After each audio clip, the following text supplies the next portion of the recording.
Welcome everyone to the third in our CyberScholar webinar series, coming to you from the TAC in Columbia, Maryland.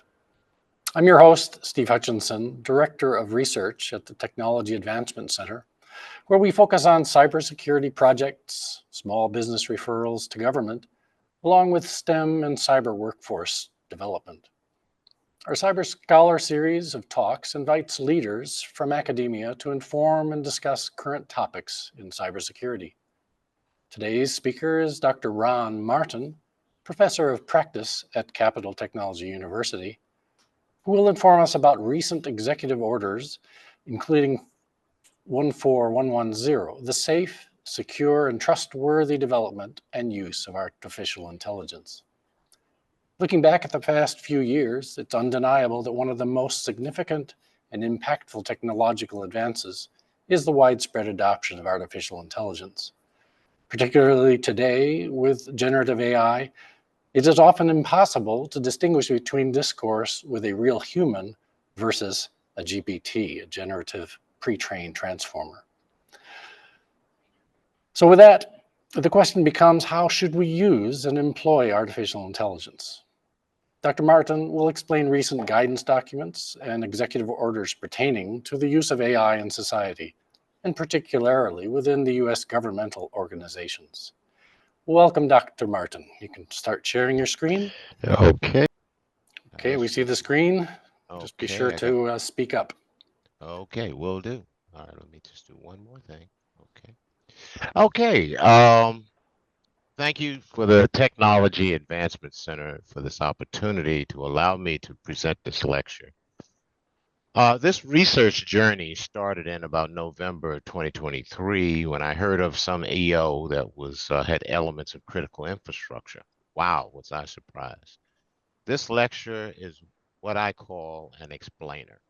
This is what I viewed from the literature. 99% of the references are either hyperlinked or shown in the reference section at the end of the presentation. I've asked the TAC to personnel to provide you a link at the end of the presentation where you can download this presentation and an AI generated summary of this presentation. We'll talk a little bit more about that in a minute. So let's start. Many of you may remember this type of phenomena. This was when, we had the cell phone came up, and everybody thought, things was going to go, oh, no, no, no, no, we can't do this. Because you remember when the calculator came, they says, oh, we're going to dumb down all of our people. Well, that didn't happen. Now the cell phone turned into a smartphone. And this little cartoon, I like it because these are the things, just some of the things, and Mr. Typewriter is not in here, but these are some of the things that the smartphone has replaced. And this is, something we're doing. It used to be a thing that, years ago, I tried to go see one of my kids in school, and they says, well, you got to have a landline. I says, well, if you want me, you better call my cell phone.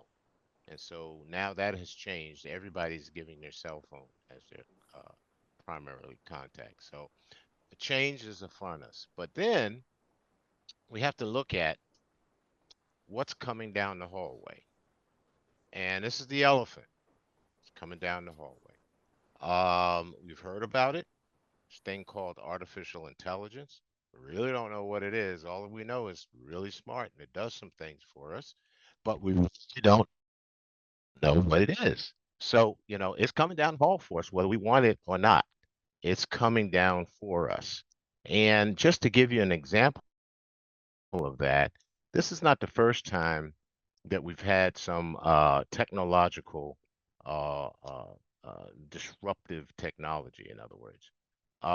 And like my little person here, you can't go back. The genie's out of the bottle, or whatever you want to call it today. But what's happening? Well, what's happening is this thing called AI. And with AI coming, we in the United States have to be conscious of, how do we interact with this new technology, which is very disruptive. Many of us hadn't even heard of AI until Chat GPT and all of this other kind of stuff, but it's been around since the 1950s. So after I heard about this executive order, I said, well, let me go try to figure out what it is. Now, just like I had said, there are hyperlinks. So when you get it, the PDF, you can see that most of the excuse me, most of the documents are hyperlinked. So in December 2023, an executive who's not involved with the U.S. federal government suggested that the government is dictating our actions. This EO, and I'm saying, wait a minute, do you understand what an executive order is? An executive order is issued by the presidents, and there's been many presidents that we've had, and it's directed to the executive branch of government. The executive branch of government. That's where EOs are directed towards. And so it's not telling you to do anything. It's telling the executive branch to do stuff. So unless you work for the executive branch or you are a contractor to an agency or an organization that's a part of the executive branch, well, it really doesn't directly affect you. But we all know that some of these executive orders and some of these actions do end up migrating into the commercial market. So this is why we need to put our antennas up. Now, I know I've got a lot of stuff on there. I don't read slides, but the last bullet is very important. What this executive order, the bottom line says, we should lead the way. And that's the kind of, as you read this document, it will show you some of the things that will that will cause the United States government to lead the way, and we will talk about it. So after I read this document, this was back in about the first week of October of 2023. So I said, wow, this is something else. So then what happened was I knew of it. There's an organization called the Congressional Reference Service. And what they do is they take executive orders and all kinds of things and they summarize it for Congress. And I said, oh, that's a neat thing. So what they did is they took that big document and they summarized it. And they did this on the second week of November. And the timeline is important. The reason why the timeline is important is because I started this like the first part of November, and they put this out 2 weeks later. Well, they've been working on it for a while, but it kind of outlined the 8 component parts of the executive order. And I think that's very important. And you can digest this a lot easier than the whole big document. So then the next thing I found is the Stanford University Human-Centered Artificial Intelligence. And they say, well, why is that important? Well, in the executive order, it dictates requirements of the executive agencies to present documents, to present things. And this is the timeline chart that they put out, and this is right out of their timeline. And if you want to read the whole big document, of course, it's hyperlinked, and you can read out. This is within 90 days of October 30th, 21 actions has to be done. There's well over 100 plus actions between 90 and really 260 days. It says 365, but it's 260 days. That they require the agencies, the executive agencies, to do stuff. This is another way of representing it. Some people like graphics and charts, and so, I thought this was neat, and so they can break it down. But the bottom line, there's a lot of things that they're required. So now they said, all right, so we've got all of this done. So now what else is there? There's another organization that many on this call may or may not know about. It's called the Government Accountability Office. And so what do they do? Well, it's a nonpartisan office that's been around forever. And the people there, they do accountability studies. The Comptroller General is located there. So these are the types of documents And they did some things on AI. So I said, well, let me go look and see what's in the AI realm. So back in 2023, they put out agencies began to implement but not complete key requirements. Now they reported 1,200 planned AI use cases.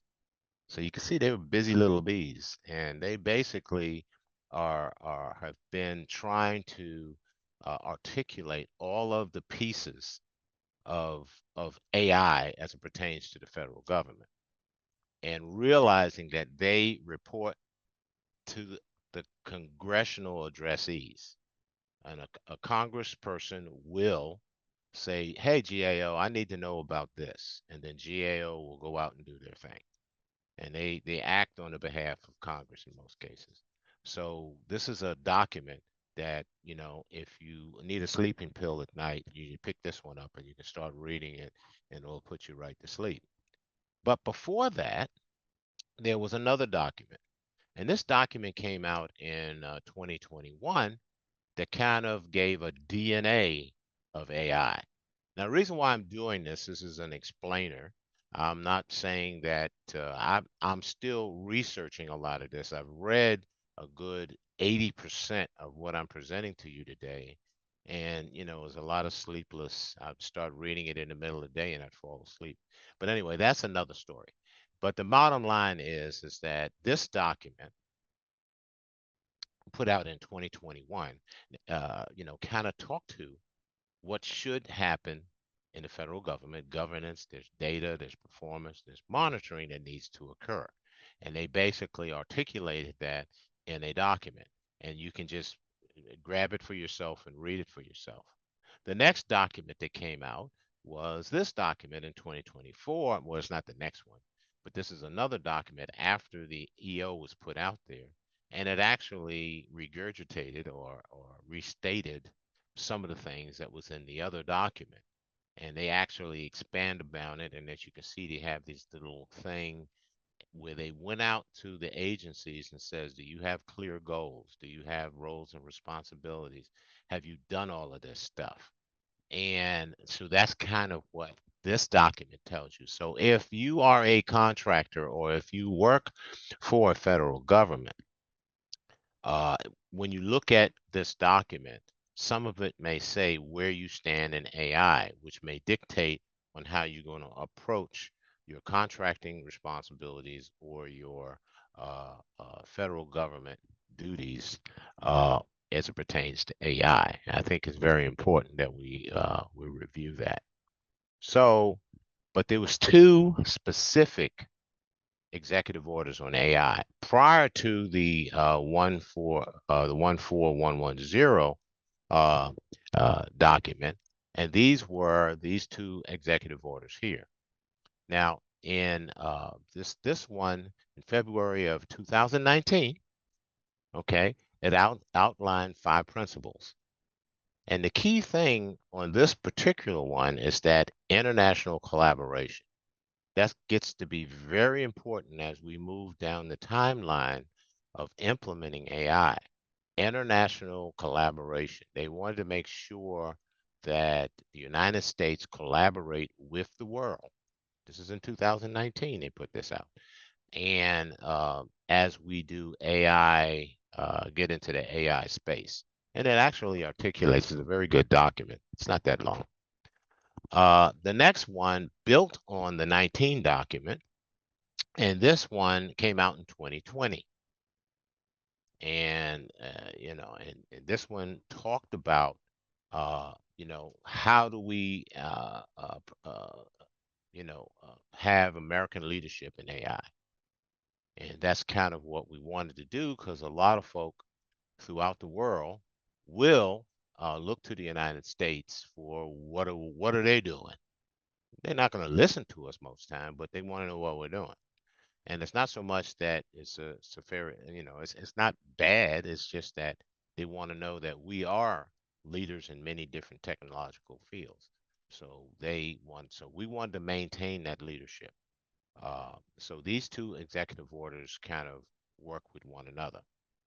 Then this is prior to the executive order 14110. We had the AI Bill of Rights.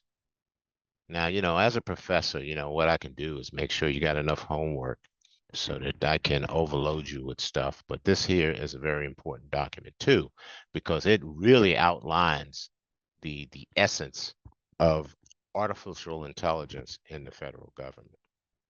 And who did it? Well, the people that did it is the White House Office of Science and Technology Policy. This organization has been around for a minute, and they write all kinds of documents. When you go to their website, which is hyperlinked here, you can see some of the kind of things they do. And they assist the Office of Management Budget. I had an old joke with some of the people that I had dealt with. The Office of Management Budget is Office of the Executive Office of the President. And I used to always say, one of these days, we need to introduce the M to the B of OMB, because management deals with IT centricity, the budget deals with other types of infrastructure things. And sometimes they don't talk to each other, even though they're on the same floor of the Eisenhower section of OMB, but they don't walk down the hall and talk to each other. Well, they didn't 10 years ago, so maybe they've changed their way of doing business. But the thing is that this organization works with both of them to come up with science and technology policy. So the first piece of the blueprint, it goes on into 5 basic things, and we're going to go through this really quick. I'm not going to read them, but I will give you a hyperlink when you get the thing done, and you can read it for yourself. But it basically talks about, now remember, this was done in 2022. Okay, a year to the day almost of when the executive order 14110 was published. The first thing it was talking about was the safe and effective systems. When we start looking at it, protection from unsafe or ineffective systems. Everybody's doing AI today. Oh yeah, I'm an expert on AI. Well, I'm not. I don't know anybody that's an expert on AI. It depends on what kind of AI you're talking about. You got to really be specific. What they're saying is got to be protected from unsafe and ineffective systems, and you got to have some type of independent evaluation. Those are the 2 basic points that I got out of this one section. If you want to read the rest of it, is right there. You can read the rest of it. The next one is algorithmic discrimination protections. Now, this is a big deal. I had a high school student that was interning with Capital about 3 years ago.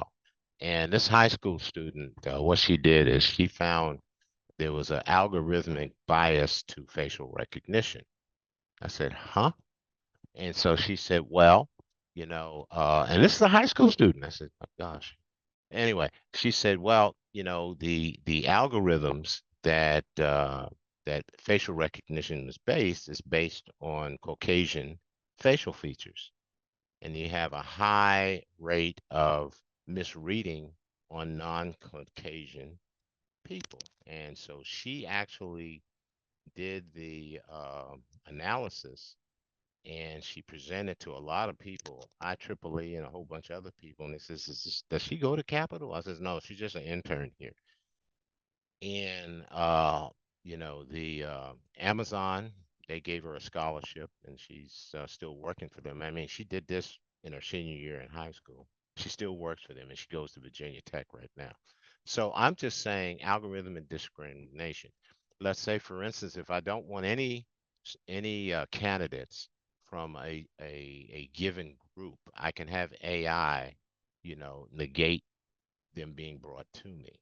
And many of you on the call probably understand that better than I, but I will tell you that is what AI is, some various types of things that are happening to these algorithmic discrimination. You can just put it in there. Now, you got to remember too that AI has been around with us in some form or another since the 1950s. So, this is not anything new. It's just that it went on, hyperdrive in the last 2, 3 years, because now, especially, nobody ever heard of AI until ChatGPT came along. Then they said, "Oh, that's some AI stuff. I like that." So that's what that is. So algorithmic discrimination protections is a very important piece of the executive order and what we should be thinking about in AI. Data privacy. Control how your data is used. It should not obscure your choice. And you should have a report confirming the data decisions. Everybody has went to a website and it says, "We have cookies. Do you accept or deny them?" So I deny them because those cookies are tracking your stuff. That's what they do. And then I have my software will remove all of the cookies. I do that about once a day. Take all of the cookies because some of them will come in and they won't tell you. But what this says is that you should know and control how your data is used. And AI will do it without your knowledge. So, but it will tell you here some use cases and some things about data privacy. All of those that are a privacy professional should read this section. And these sections are online and they're very, very intensive in terms of what they're explaining. Notice an explanation. You have to not have the right to know. Yes, you do. On how it effective. Again, like we using cookies. I use that as an example. It's not the only one. It should tell me how you're going to use my data. That is my data. That's me. It's my PII, personal identifiable information. How are you going to use my information? The Bill of Rights says that this is they have some use cases in here on how to articulate that. Um, you should be able to opt out in the cookie example, which is not, it's the one that everybody understands and can see a lot of. You should be able to opt out of it. It says, "No, I don't want to use your cookies." Um, you're entitled to a human review of what you do. Representative, customer service. I want a warm body. Okay. You want to be able to not talk to a bot, but a biological being that can understand the language that you're speaking to them. So timely review that humans are involved in the process. And then in sensitive domains, they basically do not allow it. Of course, CISA, and I've said, okay, I'm still doing this research all in November, December timeframe, and then CISA comes out with something. I'm saying, oh my gosh, they're going to come out with something no matter what. They came out with these two documents, the CISA roadmap and Secure by Design. Very important documents. If you're in this space at all, you need to read these documents. The executive order is great and it's wonderful, but these documents is what you really need to read. The first thing is there's goals. There's 4 goals for agency. Remember, this is to the federal government. This is not to commercial concerns. But if you're going to be dealing with the federal government, you should know what they're dealing with. So operational collaboration, risk and reduction and resilience, all of those types, cyber defense. So we at Capital are a center of academic excellence for cyber defense. So we basically need to really look at these AI tools to help us do that. And so that's what this document prescribes, and then that gives you more information to move forward. The other document is secure. This is also the actual document is, I'm sorry, I'm not getting to this. Got ahead of myself. In this document, what piqued my interest was because I'm a professor of practice at critical infrastructure. I see that there's protect critical infrastructure from malicious use of AI. Oh, I don't want them playing in my energy system or my communications or whatever. It's a very good line of effort. They have all kinds of other lines of effort, but they specifically dealt with critical infrastructure. That is becoming one of the things that many folk are putting their antennae up against, is because critical infrastructure, because we have to know, just like our brothers and sisters in Texas, they realizing when you don't have electricity, and that's a critical infrastructure element, it's one of the 16 sectors, it can bring a lot of harm to a lot of people. So critical infrastructure, that's what this document talks about. But what I was also had gotten ahead of myself is secure by design. Now, when they did this document, they got some collaboration, and they got international collaboration. This is just a sampling of some of the folk that they have been, or some of the entities that they have worked with to this. So if you're calling from overseas, or if you got working overseas, they have these organizations that are actually involved with the United States in this AI journey. One of the things that, if you don't remember anything else in this lecture, I would highly recommend that you look at these two things here. Software manufacturers to adhere to the principles in this document. Companies buying software should ask the hard questions. I don't know what hard questions I need to ask. So what I've always done, and I've done this for years, I always suggested to use the Open Web Application Security Project. Ah, that's great. So we got application people that's doing all kinds of apps that they're trying to sell to the federal government and to companies. I says, well, why don't you tell me, software manufacturer, how do you mitigate the 10 vulnerabilities of OWASP? And if the person trying to sell you something don't know what that is, go to somewhere else, because they should know about this stuff. This is baseline stuff. It's not baseline for, Dr. Martin, because I'm not a programmer, and I'm not a software engineer or anything like that. But I do know that after I read these application security risks, it tells me what the people that's trying to sell me stuff kind of tells me what they should be telling me in mitigation. And they should be able to put in their technical approach of this software how they're defending against this. So, but what are we talking about? We're talking about AI. Now, I had a meeting yesterday, and I had to put this in there because this has been like in the last 4 or 5 months, OWASP have came up with generative AI apps, and the top 10 for large learning models. And these are the things that you can protect. Prompt injections. Now, what's a prompt? How do you ask AI to do something? That's what a prompt is. So this is something that there's an injection that you can put some nasty stuff, and you can ask it some of the things, and you can ask it to do some malicious code, and it will do it. It does what you ask it to do. And if it's within its purview, it can do it. If it can find how to do it, it'll do it. So the thing is, insecure output handling.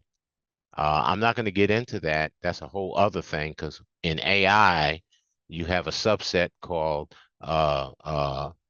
large learning models. From large learning models, and a subset of that is deep learning. And from the subset of that is neural networks. And I tell you what, I went down that rat hole, and I tell you what, I said, I don't need to play there. I got to find somebody that really understands some stuff. So I'm working with some people to try to enhance my understanding.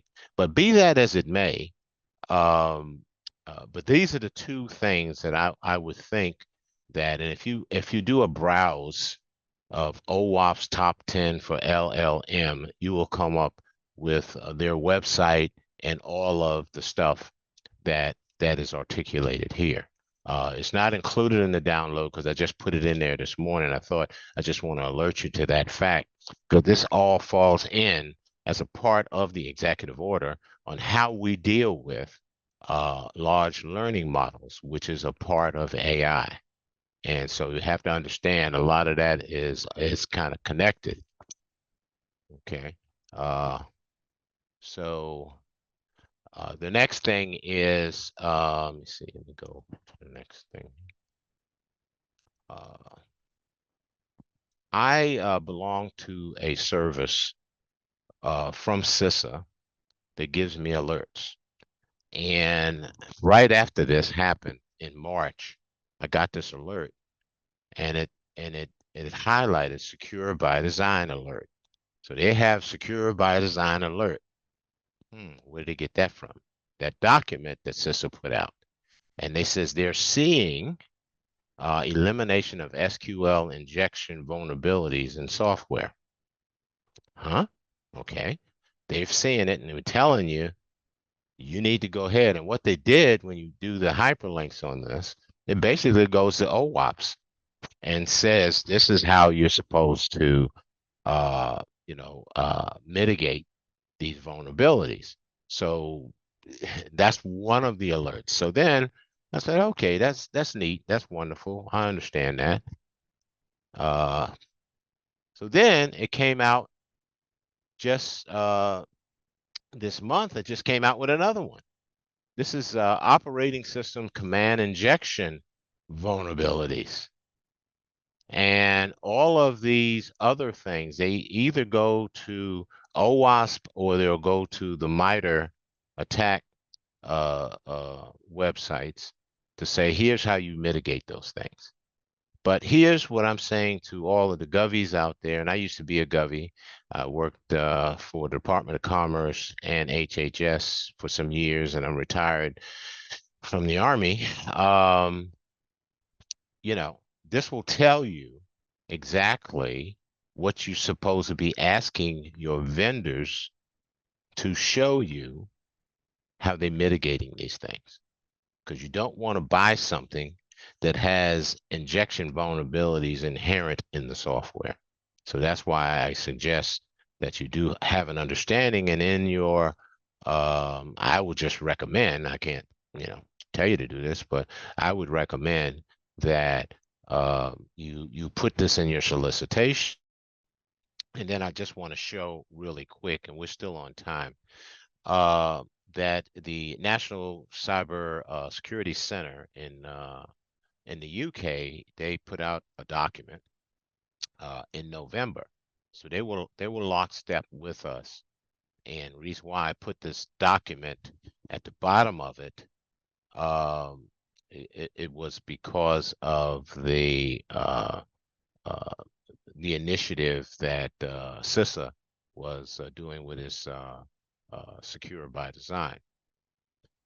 The other one, the Council on European Union, the Artificial Intelligence Act. Now, let me tell you about this document. When you get the slides for this is a 458-page document, and it was put out in March, the latest one, and you will be able to get that once you hit the site. But this basically says what they're doing. This is their law as opposed to guidance to agencies. And I know that there's a bipartisan bill out of the Senate that's trying to put in a law for AI. I don't have all of the details on it. That's why I didn't put it in the presentation. So that's what's happening there. Um, then we have this other organization, I believe they're out of Canada, and they're basically talking about trustworthy artificial intelligence. So you've got a lot of different organizations that are doing this, and they have a lot of requirements on that.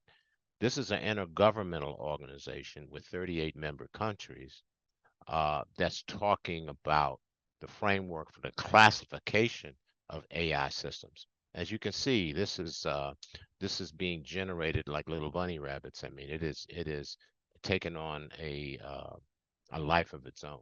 So AI is here to stay. This is the moral of this story. AI is here to stay.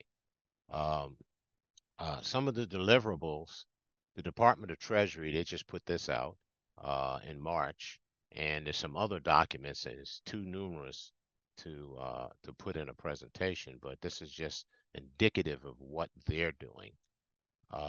with AI and the directives from the executive order. And they've been working on this for a while, so I'm told. So this is something that they've been trying to piece together. Uh, of course, NIST, and I wanted to have an opportunity. NIST has a whole practice area dealing with the executive order. Now, these are some of the things that some timelines that they have on what they have to. These are the tasks that NIST has to do, and this is the timeline in general when they have to do it. So this is something that if you're around, um, the NIST space, you may want to keep on some of these areas. You may want to keep track of that. The other thing is their references. Now they have a risk management framework. I had a high school student, another high school student, that took the Zero Trust, which is a cybersecurity initiative, and he applied in general how you would link the AI risk management framework to Zero Trust. I don't know where these high school students come from, but I'm telling you what, he did a great job. In fact, we have his poster presentation in the lab at Capitol right now. Stephen was just a super young man. But anyway, that's some of the things that their references. But the risk management framework, if you haven't seen it, haven't done it, now there's a YouTube on this, which is right here, and you can actually get all of these things once you get the PDF to be able to view it for yourself. Leadership in AI. Now, this one came out in 2019. This was as a result of some of the other stuff that the GAO and other documents were coming out. So NIST decided that they was going to put out a leadership in AI document. And I've been looking at this document. It didn't generate up to my consciousness until after I read the executive order. Since that time, they have launched additional risk management framework, and they're still working on another one. And this is an explainer, short video to tell you what NIST is doing. I think it's very important that we look at that. It requires NIST within 270 days of 30 October 2023 to do all of this stuff. But the main thing is for generative AI. Let me tell you, generative AI is hitting us all like a ton of bricks. And one of the things academia has to worry about is how do we get original research? How do we validate that? Let's say, for instance, I give a student an assignment, they decide to go to ChatGPT and have ChatGPT write the assignment, do the essay. Okay. Well, we have something called Turnitin with a generative AI detector in it. And we can find out if they did that. But now they have something called bypass, which humanizes any AI text. That's the name of the program, bypass. So now we have a challenge on making sure the student's work is original work. And so we have some things that we're working around on that. But the bottom line is that if you're not conscious of what's happening in this space, you're going to be left behind, and you're going to have students that's going to, they already know how to do it. I had one student tell me, says, oh, how I do it is I basically translate it into Spanish, translate it into French, and then translate it back to English, and that makes it humanized. I said, get out of here. Well, anyway, that students. I says, don't do it. Just don't do it. So that's kind of what's happening, but they have to do this on the generative AI. They're going to be coming up. And again, this is a YouTube that they produced that talks about how they're going to do it. Again, this is another document that just recently came out, and it will talk, and I'm going to speed it up a little bit. We're almost finished. But the main thing it is, these are some documents that you can do it for yourself. Adversarial machine learning. This is the biggest threat that we have uh, in the AI space. Remember, I just mentioned before I got cut off, it was like you have AI, then you have machine learning, then you have deep learning, and then you have neural networks. If you want to go down that, you can. I've got a whole lecture I'm building on just those concepts, on breaking down what AI is. And then I want students to be able to articulate it based on the area that they're working in, on how AI and its component parts work. So this is responsible, trustworthy and responsible AI. I think when you start looking at adversarial machine learning, and us being a cybersecurity college, we're very conscious of that. Now, the other thing that many of you have seen is that, remember when ChatGPT came out in 2022, Google came out with Bard, however you want to explain it. I said, oh, okay. So they're competing. They're doing an arm wrestle. And who's going to win? So then what happened?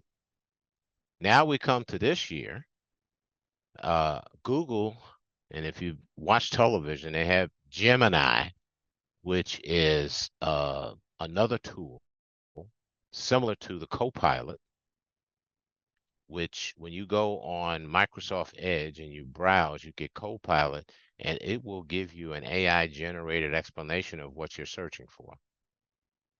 I'm telling you, this is really, really, really far-fetched, but that's where we're living right now.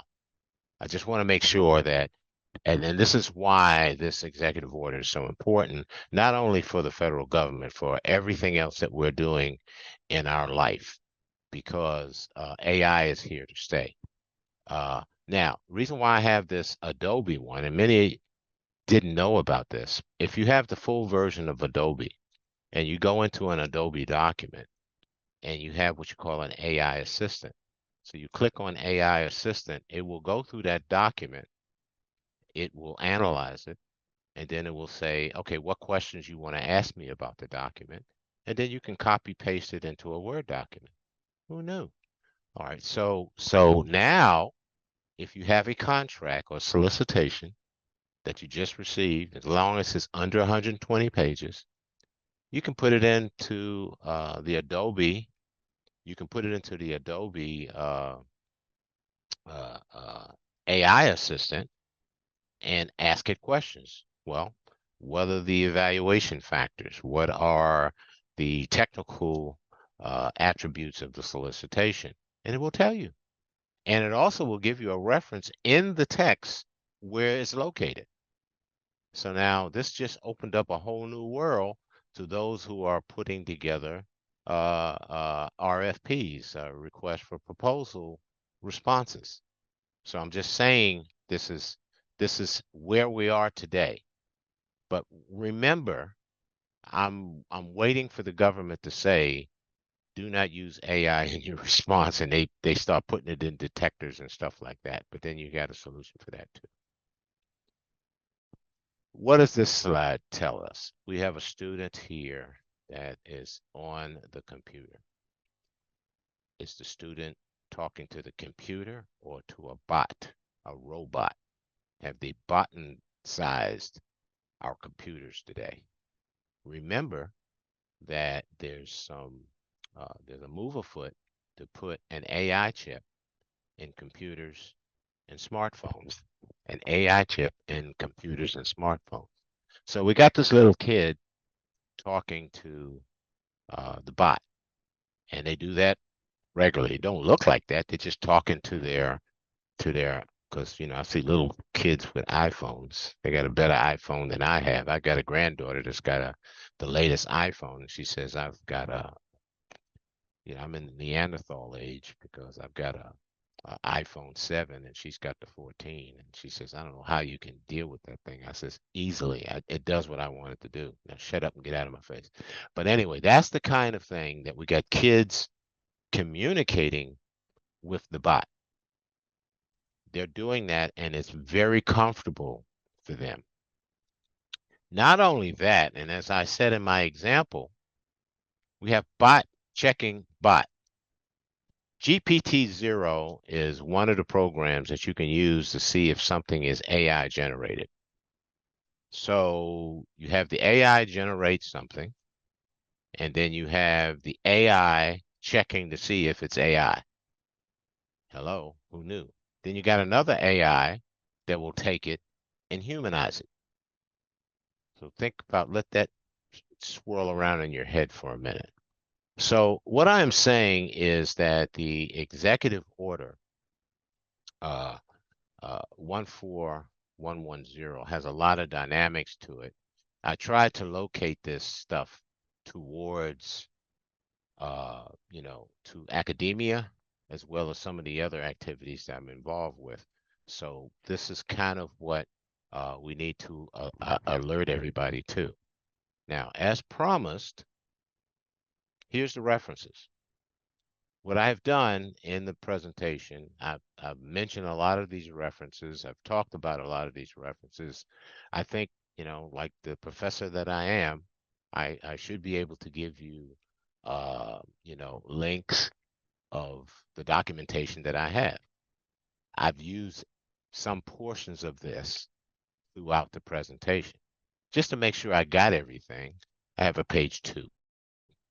All right. So you have all of these at your disposal so that you can research it for yourself. This is only the tip of the iceberg, and I will tell you. So what happens now, folks? The elephant's in the room. Okay, we may be Neanderthals and don't want to recognize it, but the elephant is in the room. The AI elephant is in the room. Now, those sitting around mahogany tables and those know the cost of everything, the value of nothing, and all of that kind of stuff, they got to deal with this elephant called AI, because that AI elephant is in the room. So what I want to do is, if you want to take a picture of this or whatever, but I think the TAC folks are going to put this link into the chat so that you can find out for yourself. Now, if you have any questions, we've got about 6 minutes left. If Steve, if you can help me out, because I can't see any of the chat. If there's any questions in the chat, I can articulate or answer. Certainly, Dr. Martin. Thank you. We do have one here asking about who should be taking the lead in both advancement of AI and promulgating regulations. Should this be individual countries, individual companies, international organizations? What are your thoughts? Okay, well, the first thing is that, as far as I've had a couple of lectures that I looked at, uh, and laws are needed, and I made reference to it earlier. There is a Senate bill going through. It's just started on AI regulation. Now, who should do it? We know that the elephant's in the room. I think there's two things that need to happen. First of all, if you don't know that you're using AI, you need to find out if you are. If you are a company CEO, you need to find out if you are, because that could be something that is problematic for you. If your software, if you're using it, because the time to find that out is not in court, but the time to find that out is before someone decides they want to sue you. So countries, like I had mentioned, the EU has put out their act. Is in draft, but they're going to do it. So countries are doing it, and then each element of that country, and probably the commercial folk, they're putting out their own spin on what the country is prescribing. I'll be going to Kenya, the Republic of Kenya, next week, and they put out a very comprehensive. I'll be giving a different part of this lecture to the Kenyans at the conference. And one of the things that Kenya has done is they have put out a manual on the implementation of AI. Now, is it normative?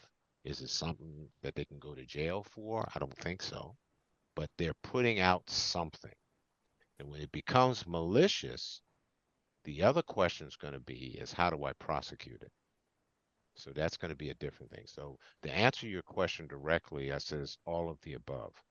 The government has a role of putting out guidance and making sure the wherewithal, like we're doing here in the United States, here's the dynamics of AI. Companies, like I said in that one slide, have to make sure that they're building in their applications AI that is not adversarial.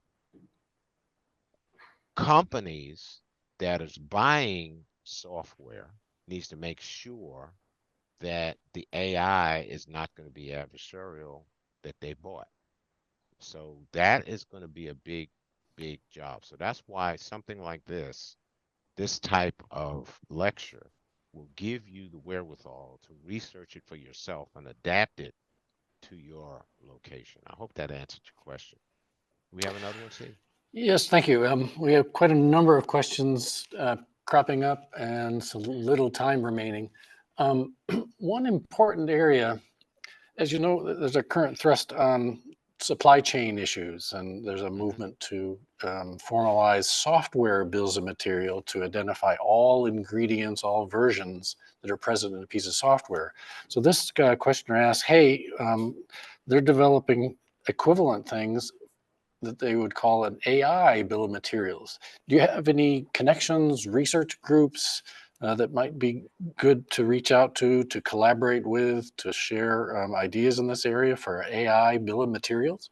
Well, the only thing I could say is the AI, so supply chain risk management, they do have that in the NIST. I think it's 800-161, which is AI on supply chain.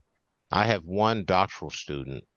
He is doing research on device supply chain.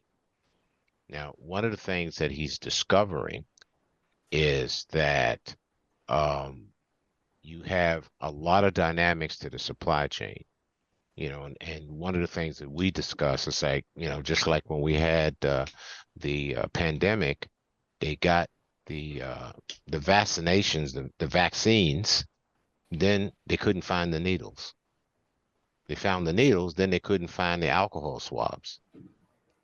So that was all part of the supply chain that some people didn't realize that they needed to have. And come to find out, a lot of that was not in the United States. So we had to try to figure out, where do I get alcohol swabs at? Where do I get the alcohol?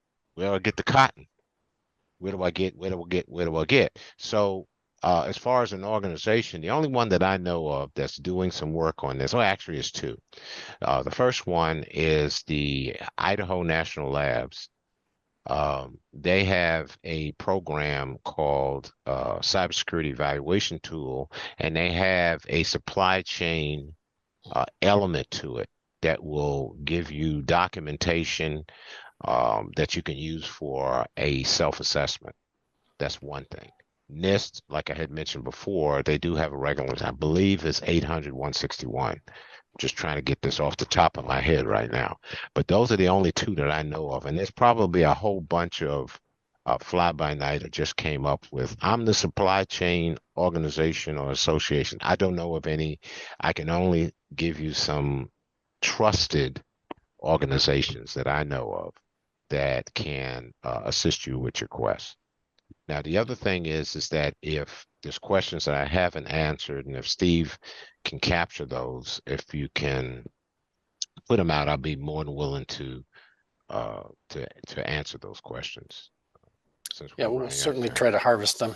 One last area, a number of questioners are asking about the relationship between AI and its rapid deployment and the cybersecurity thereof, both from a standpoint of, what cybersecurity issues are AI going to cause, as well as, training and awareness of cybersecurity defenders to be more effective in the AI space. Maybe even training and hybrid courses. So, what is your advice in that area? Well, there's a couple of courses that's coming up, but the most recent thing that happened this year was OWASP coming up with, when you hit this website, it will give you some attributes and documentation on how to mitigate these things. If you're familiar with OWASP itself, this is a offshoot from their top 10 vulnerabilities that they've been doing for the last 10 years. They did large language models to their software. There's a lot of courses out there. We have a doctoral degree in AI. We're building a master's degree in AI at Capital, and many of the colleges are, so we're not the only ones. But we're trying to expose to students a manner and method and means to research the attributes of AI and AI cybersecurity. Now, remember, this stuff goes faster than we have historically been able to deal with it. And just think about that for a minute. And AI can do things in 6 seconds, which sometimes it takes us a week to try to figure out what it is that we need to ask it.